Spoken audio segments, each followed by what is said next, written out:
Hello అండి, welcome to our channel అమ్మతో ప్రతిరోజు. ఈరోజు మన ఛానల్లో ఏం వీడియో అంటే చేపల పులుసు అండి. ఈ చేపల పులుసు అందరు చేసుకునేదే కదా, ఏముంది ఇందులో స్పెషల్ అని మీరు అనుకోవచ్చు. ఈరోజు నేను మట్టి కుండలో చేయబోతున్నానండి చేపల పులుసు. మన పాతకాలంలో చూసారంటే మట్టి కుండల్లో చేసి తినేవాళ్ళు, అందరు బాగా హెల్తీగా ఉండేవాళ్ళు. ఇప్పటి రోజుల్లో చూసారంటే అందరూ ఏవేవో పాత్రలు తెచ్చుకొని చేస్తూ ఉన్నారు. అవన్నీ హెల్తీ కాదండి.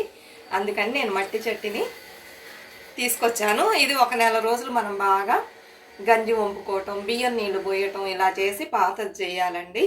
ఆ తర్వాతే వంట చేయాలి. తేగానే చెయ్యకూడదు, మట్టి వాసన వస్తుంది. సింపుల్ చేపల పులుసు టేస్టీగా ఉంటుందండి. ఇంకా మట్టి కుండలో చేయడం వలన ఎక్స్ట్రా టేస్ట్ వస్తుంది. మీరు కూడా ట్రై చేయండి. దీనికి పెద్ద ఇంగ్రీడియంట్స్ ఏమీ లేవండి. ఉల్లిపాయ ముక్కల్ని బాగా సన్నగా కట్ చేసి పెట్టుకోండి. కొంచెం వెల్లుల్లి, ఎక్కువ వెల్లుల్లి వేస్తాను, అయితే ఇప్పుడు అమ్మే రేట్లకు వేయలేము. ఒక 2 టొమాటోస్ వేసుకున్నానండి. తర్వాత చింతపండు, కారం, ఇంతే. ఇందులో ఎలాంటి మసాలా ఐటమ్స్ని మనం యూజ్ చేయము. ఎలా చేద్దాం, ఏం కారం వేస్తా రండి చూద్దాం. నేను శనగ నూనె తీసుకుంటున్నానండి. మీరు కూడా శనగ నూనె, నువ్వుల నూనె అలా యూజ్ చేసుకోండి. రిఫైన్డ్ ఆయిల్ అస్సలు యూజ్ చేయొద్దు. ఇది శనగ నూనె అండి. మీరు ఎంత ఆయిల్ చేసుకుంటారో వేసుకోండి. అయితే నాన్ వెజ్ కొంచెం ఆయిల్ ఎక్కువగా ఉంటేనే చేపల పులుసు ముఖ్యంగా బాగుంటుంది. నేను ఇంత ఆయిల్ వేసుకున్నానండి. దీంతో 1.5 వేసాను. కొంచెం ఆవాలు వేద్దామండి. మట్టి చట్టి కదా, కొంచెం లేట్ అయ్యిద్ది హీట్ అవ్వడానికి. జీలకర్ర వేసుకుందామండి. మెంతులు ఈ పులుసుకి టేస్ట్ని ఇస్తుందండి, అందుకని తప్పకుండా మెంతులు వేసుకోండి. వేగినాయండి అవి. మనం ఉల్లిపాయలు కలిపేసేసానండి. ఇవి బాగా వేగాలి. ఈ టైంలో కొంచెం కళ్ళుప్పు వేసుకోవాలి. కళ్ళుప్పు వేయాలి. బాగా వేగుతుంది, తొందరగా మగ్గిపోతుంది.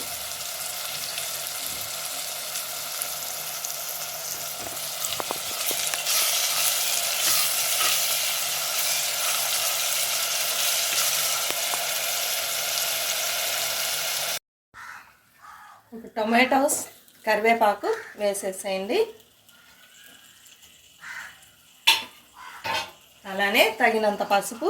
నాన్ వెజ్కి ఎప్పుడు పసుపు కొంచెం ఎక్కువ వేసుకోండి. ఇప్పుడు మనం నూనె పెట్టుకున్న కూర కారం అండి ఇది వేసుకుందాం. మీరు ఎంత కారం తింటారో దానికి తగినట్లు వేసుకోండి. నేను ఒక 2.5 స్పూన్స్ వేసుకున్నాను. ఒకసారి ఇలా తిప్పేసి మనం ఈ పులుసు పోసేద్దామండి. చింతపండు పులుసు మీరు ఎంత పులుపు తింటారో దానికి తగినట్లు పోసుకోండి.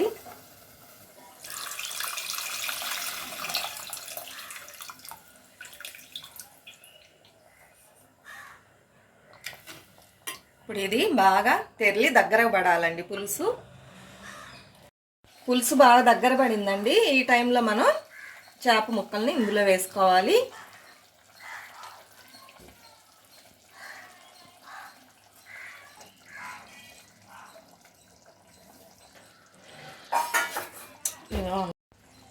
ఇప్పుడు ఒక్కసారి కలుపుకోండి. తర్వాత కలపకూడదు అనమాట. ఇలానే ఒక 5 మినిట్స్ ఉంచారంటే పులుసు రెడీ అవుతుంది. అంతేనండి, పర్ఫెక్ట్ అయిన మన పారంపర్య మట్టి కుండలో చేపల పులుసు రెడీ అయింది. చూసారా, చేప అస్సలంటే అస్సలు విరగనే లేదు. చూసారా, గరిటె పెట్టి తిప్పకూడదండి.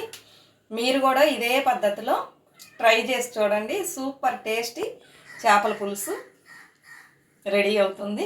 ఈ వీడియో మీకు నచ్చినట్లయితే తప్పకుండా లైక్ ఇవ్వండి, సబ్స్క్రైబ్ చేసుకోండి, కమెంట్స్ పెట్టండి, షేర్ చేయండి. అయితే ప్రతి ఒక్కరు తప్పకుండా ఈ చేపల పులుసుని ట్రై చేసి కమెంట్స్లో పెట్టండి.